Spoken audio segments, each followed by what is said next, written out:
अस्सलाम वालेकुम नाज़रीन, दो अहम अमूर के ऊपर आज बातचीत करेंगे। एक तो इंडियन एयर फोर्स ने त्यारे इस्तेमाल किए, फ्रांसीसी राफेल त्यारे हैं जो फ़्रांस से ख़रीदे गए थे 2016 में। तो इस मामले के अंदर फ़्रांस में जो उनका ऑफिशियल मालियाती प्रोसिक्यूटर ऑफिस होता है, उसने फ़्रांसीसी जज को एक तहकीकात के लिए ख़त लिखा है ताकि ये देखा जाए कि इस डील के अंदर जो करप्शन के इल्ज़ामात थे उनकी हकीकत क्या है। और इस पे एक तो हम बातचीत करेंगे कि इंडियन एयर फोर्स या इंडियन फोर्सेस के अंदर जो मुख्तलिफ डील्स इंटरनेशनल की जा रही हैं उनके अंदर किस तरह से किक बैक्स या करप्शन का एलिमेंट है, और उनको कौमी सतह के ऊपर भी इसके ऊपर काफ़ी इंडिया के अंदर ले दे हुई थी। लेकिन इंडियन कोर्ट्स ने जो तहकीकात के लिए दरख्वास्त दायर की गई थी उसको मुस्तरद कर दिया था। लेकिन फ़्रांस के अंदर ये जो इल्ज़ामात लगाए जा रहे हैं और वहाँ पे गैर सरकारी तंजीम इस मामले को लेकर चल रही है, तो फ्रांसीसी हुकूमत ने भी इब्तदाई तौर के ऊपर तहकीकात से इनकार किया था। लेकिन अब जो है वो फ्रांसीसी अदालत को एक जज को लिखा गया है कि वो इसकी मामले की तहकीकात करें। इस पर एक बातचीत करेंगे कि माहिदा कब शुरू हुआ, किसके साथ शुरू हुआ, फिर अचानक क्यों डील तब्दील हुई जब नरेंद्र मोदी साहब की हुकूमत आई, और इसके अंदर नरेंद्र मोदी साहब के कौन से बहुत से करीबी जो दोस्त हैं या बिज़नेसमैन हैं वो इन्वॉल्व हैं। और इम्कान ये है कि सिर्फ इनके दोस्त नहीं बल्कि नरेंद्र मोदी साहब ने भी उस किक बैक्स में से हिस्सा लिया है। तो इसके ऊपर हम बातचीत करेंगे। और दूसरा मामला जो है फ़लस्तीन और इसराइल का मामला है। अभी मई में इसराइल ने काफ़ी जारहाना हमले किए थे गज़ा की पट्टी के ऊपर और फ़लस्तीनी इलाकों के ऊपर, जिसके नतीजे में कोई 66 बच्चों समेत 250 से ज़्यादा अफराद शहीद हुए थे। तमाम मिस्र, OIC और दीगर ममालिक की मुदाखलत के बाद जो है 21 मई को एक जंगबंदी का माहिदा हुआ था। लेकिन उस जंगबंदी माहिदे के बावजूद 3 बार इसराइल की जानिब से खिलाफ वर्जी की जा चुकी है। और दूसरा, इसराइल ने अभी दोबारा से जो मगरबी किनारे का इलाका है, जो फ़लस्तीनी इलाका है जिसके ऊपर 1967 से इसराइल ने गैर कानूनी कब्ज़ा कर रखा है, वहाँ पर एक बस्ती को खाली करवा के वहाँ पर फ़ौजी अड्डा तामीर करने का फ़ैसला किया है। ये बस्ती फ़लस्तीनियों की बस्ती थी, लेकिन इसको पहले हमले करके खाली करवाया गया और फिर यहाँ पे यहूदी आबादकारी का सिलसिला शुरू किया गया। जैसे मकबूजा कश्मीर में इंडिया जो है कि वो हिंदू आबादकारी के मंसूबे पर काम कर रहा है, इसी तरह फ़लस्तीनी इलाकों में यहूदियों को आबाद किया जाता है और गैर कानूनी आबादकारी की जाती है। और फिर उसके बाद जो है कि वो यहूदी बस्तियों के साथ साथ जो है फ़ौजी तनसीबात भी कायम की जाती हैं। तो उस बस्ती में अभी हुकूमत ने, जो वज़ारत दिफ़ा है इसराइली, उसने उस बस्ती के मकीनों के साथ जो है कि एक मुआहदा किया जिसके तहत जो है कि जितने भी यहूदी आबादकार थे वो अब उसको खाली करेंगे और उस बस्ती में फ़ौजी अड्डा तामीर किया जाएगा। तो इस पे भी हम बातचीत करेंगे कि इससे दोबारा जो है कि फ़लस्तीन के अंदर जो कशीदगी है वो जन्म ले सकती है, इंसानी अलमिया दोबारा जन्म ले सकता है। तो जो ममालिक या जो तंजीमें जंगबंदी माहिदे के अंदर अपना अहम किरदार अदा करती रहें, उनकी ज़िम्मेदारी है कि वो इसराइल के ऊपर दबाव डालें कि वो जो फ़लस्तीन का मामला है उसको अक़वाम मुत्तहिदा की करारदादों के मुताबिक हल करने की बात करे और इस किस्म की गैर कानूनी इक़दामात से गुरेज़ करे। आबादियाँ जो है, आबादकारी यहूदी है उसको रोके। और इसराइल जो है वो 1967 पे जिससे पहले जो उसकी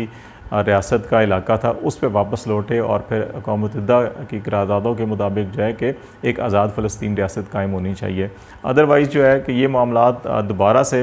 एक इंसानी अलमिया पैदा हो सकता है। अभी रिसेंटली मई के महीने में जो 10 मई से 21 मई तक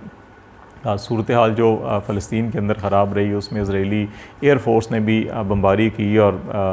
वहाँ पे बॉम्ब्स इस्तेमाल किए गए थे, जिसके नतीजे में जैसे कहा कि 250 से ज़्यादा जो है अफराद शहीद हुए थे। तो अभी जो ये आबादकारी का मंसूबा है और इस तरह से फ़ौजी अड्डे बनाने का जो मंसूबा है, ये दोबारा से जो फ़लस्तीनी अवाम है गज़ा की पट्टी के अंदर भी और जो मगरबी किनारे का इलाका है वहाँ पर भी, उनमें दोबारा से गम गुस्से की लहर पैदा हुई है। एहतजाजी मुज़ाहरे भी पिछले कुछ 4-5 दिनों से वहाँ पर हो रहे हैं और इन एहतजाजी मुज़ाहरों के दौरान शेलिंग भी की गई, इजरायली फ़ौज की जानिब से फायरिंग भी की गई, जिसके नतीजे में 4 नौजवान जो हैं वो शहीद हुए हैं। तो ये सूरत हाल ज़्यादा बिगड़ सकती है। तो इस सिलसिले में ज़रूरत इसी बात की है कि इस्लामी ममालिक और OIC के ममालिक जो हैं कि जैसे जंगबंदी का मायदा हुआ था, हमने उस वक्त भी कहा था कि क्या ये काफ़ी है और यहाँ पे खामोश हो जाना चाहिए, या इन आलमी ताकतों को, आलमी ममालिक को, आलमी प्लेटफॉर्म्स को जो है अपना किरदार अदा करना चाहिए ताकि मसला जो है मुस्तकिल हल हो। लेकिन ये मामले जो हैं जूँ के तूँ रहेंगे जब तक कि फ़लस्तीन की आज़ाद रियासत का कायम नहीं होगा और वहाँ पर 1967 से पहले की जो सूरत हाल है इलाके की वो बहाल नहीं की जा सकती। इस वक्त जो मगरबी इलाका है वहाँ पे कोई 130 गैर कानूनी यहूदी बस्तियाँ जो हैं आबाद हैं और इनके अलावा जो है कि दर्जनों जो हैं वो फ़ौजी चौकियाँ भी वहाँ पर कायम हैं। इस इलाके में 5 लाख इसराइली जो हैं उनको आबाद किया गया, फ़ौज भी यहाँ पर है, जबकि 28 लाख जो फ़लस्तीनी आबादी है मगरबी किनारे के इलाके में मुकीम है। जो गज़ा की पट्टी है वहाँ पर 20 लाख फ़लस्तीनी मुकीम है और ये वो इलाका है जहाँ पे हमास का ज़्यादा कंट्रोल है और यहीं से ज़्यादा जो इजरायली हमले किए जाते हैं वो अमूमन इन इलाकों में किए जाते हैं और इन इलाकों से इजरायली फ़ौज के ऊपर भी फायरिंग या इस किस्म के वाक़यात होते हैं। तो जंगबंदी के माहदे का एहतराम होना चाहिए और जिन ममालिक ने जंगबंदी के माहदे में अहम किरदार अदा किया था वो इसराइल के ऊपर दबाव डालें कि इस किस्म के वाक़यात दोबारा नहीं होने चाहिए और इसके साथ साथ जो है कि वो फ़लस्तीन के मुस्तकिल हल के लिए अक़वाम मुत्तहिदा की जो करारदानों का मामला है उस पर अमल करने के हवाले से बातचीत को आगे बढ़ाया जाना चाहिए। दूसरा मामला जो भारतीय राफ़ेल तैयारे हैं जो इंडियन एयर फोर्स के पास हैं और इनके ऊपर काफ़ी इंडिया के अंदर भी सियासी हवालों से तनकीद हो रही थी नरेंद्र मोदी हुकूमत के ऊपर कि उन्होंने इस डील के अंदर कमीशन लिया है, किकबैक्स लिए हैं। इसके ऊपर इंडियन पार्लियामेंट के अंदर भी बड़ी बहस हुई और वहाँ के मीडिया के अंदर भी बड़ी इसके ऊपर लेदे हुई थी। बाज़ अफराद और तंजीमों की जानिब से इंडियन अदालत को भी रजू किया गया, लेकिन इंडियन अदालत ने इस किस्म की दरख्वास्तें मुस्तरद कर दी थी कि राफ़ेल डील के अंदर जो है तहकीकात की जाए या कोई ऐसा मामला है। लेकिन अगर इसका हिस्टोरिकल बैकग्राउंड देखा जाए तो ये इंडियन एक कंपनी थी जो एरोनॉटिकल एक्सपीरियंस रखती थी, इंडियन एरोनॉटिक्स लिमिटेड जो है कि उसके साथ फ्रांसीसी कंपनी डसाल्ट का जो है 2012 में बातचीत शुरू हुई थी कि इंडियन एयर फोर्स को जो है कि ये तैयारे ख़रीदने थे। ये 2015 तक जो है कि बातचीत काफ़ी फाइनल स्टेज पे पहुंच चुकी थी। मार्च में आलमोस्ट डील कंप्लीट हो चुकी थी। ताहम अप्रैल में नरेंद्र मोदी साहब ने जब वज़ीर-ए-आज़म बने इंडिया के तो उसके बाद अप्रैल 2015 में फ़्रांस का दौरा किया था और उस दौरे के दौरान फिर अचानक जो है कि ये डील ख़त्म हो गई और फिर उसके बाद जो है कि नरेंद्र मोदी साहब के बड़े करीबी दोस्त हैं और रिलायंस ग्रुप इंडिया का है उसके ये सरबराह अनिल अंबानी साहब ये मंज़र पर आए और उन्होंने अगेन जो है फ्रांसीसी कंपनी डसाल्ट के साथ जो है मुज़ाकरात शुरू कर दिए राफ़ेल तैयारों की ख़रीदारी के हवाले से। अनिल अंबानी साहब या इनका ग्रुप जो रिलायंस ग्रुप है इनको फ़ज़ाई सर्विसेज के हवाले से या एरोनॉटिक्स के अंदर जो है कोई एक्सपीरियंस नहीं था, लेकिन इसके बावजूद इनको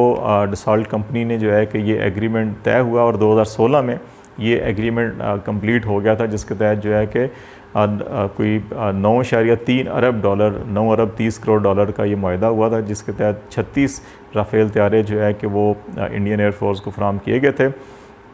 तो ये मामला उस वक़्त से फ़्रांस के अंदर इसके ऊपर बड़ी तनकीद की जा रही थी कि एक ऐसी कंपनी जिसका कोई बैकग्राउंड ही नहीं है फ़ज़ाई सर्विसेज के हवाले से उसके साथ कैसे कॉन्ट्रैक्ट हो गया। और फिर यही अनिल अंबानी साहब और इनका रिलायंस ग्रुप जो है कि उस वक़्त के जो फ्रांसीसी प्रेसिडेंट थे उनके साथ भी इनके करीबी तल्लुकात थे। तो फ्रांसीसी प्रेसिडेंट के ऊपर ही बाज़ एलिगेशन आए थे उस वक़्त, लेकिन उन्होंने इसकी तरदीद की थी। तो अब ये मामला जो है कि पहले भी 2-3 दफ़ा जो है फ्रांसीसी हुकूमत के पास ही उठाया गया था, लेकिन उनका जो कौमी मालियाती इस्तखासा जो प्रोसिक्यूटर ऑफिस है उसने पहले ये रिक्वेस्ट रिजेक्ट कर दी थी, क्योंकि डसाल्ट ने जो अपनी ऑडिट रिपोर्ट्स पेश की थी और कहा था जी कि हमारी अपनी जो प्राइवेट फर्म से ऑडिट करवाया गया उसके अंदर कोई ऐसी निशानदेही नहीं हुई कि इसके अंदर किक्सबैक्स या करप्शन के एलिमेंट्स हों। तो इसलिए फ्रांसीसी जो नेशनल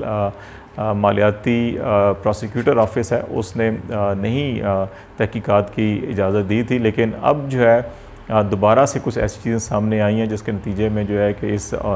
सरकारी ऑफिस ने एक फ्रांसीसी जज को लेटर लिखा है और कहा है जी कि वो इस मामले की तहकीकात करें और जो भी मामला है उसको सामने लेके आया जाए कि इसके अंदर क्या मामलात हैं। तो इसके अंदर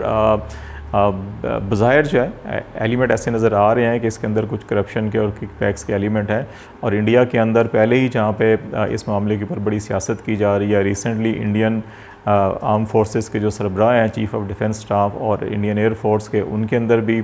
जो जिस किस्म के जुमलों का तबादला हुआ है कि इंडियन एयर फोर्स जो है वो सपोर्ट सर्विसेज फराम करती है या मेन जो है कि कम्बैट सर्विसेज फराम करती है, इसके ऊपर काफ़ी फूट के नासर नज़र आ रहे हैं वहाँ पे। तो अभी ये मामला जो है कि ये भी दोबारा से इंडिया की सियासत के ऊपर भी और उनकी फोर्सेस के ऊपर भी इसके काफ़ी असरात मुरतब होंगे। अब देखना होगा ये तहकीकात का आगाज़ कब होता है और ये कब मुकम्मल होती हैं और इसकी फाइंडिंग्स क्या आती हैं। तो यकीनन इसके जो है फ़्रांस के अंदर भी और इंडिया के अंदर भी जो सियासी मामलात हैं उनके ऊपर भी इस फाइंडिंग्स की, इस तहकीकात के नतीजे में सामने आने वाली जो रिपोर्ट और फाइंडिंग्स होंगी उनके फ़्रांसीसी और इंडियन सियासत के ऊपर काफ़ी गहरे असरात मुरतब हो सकते हैं।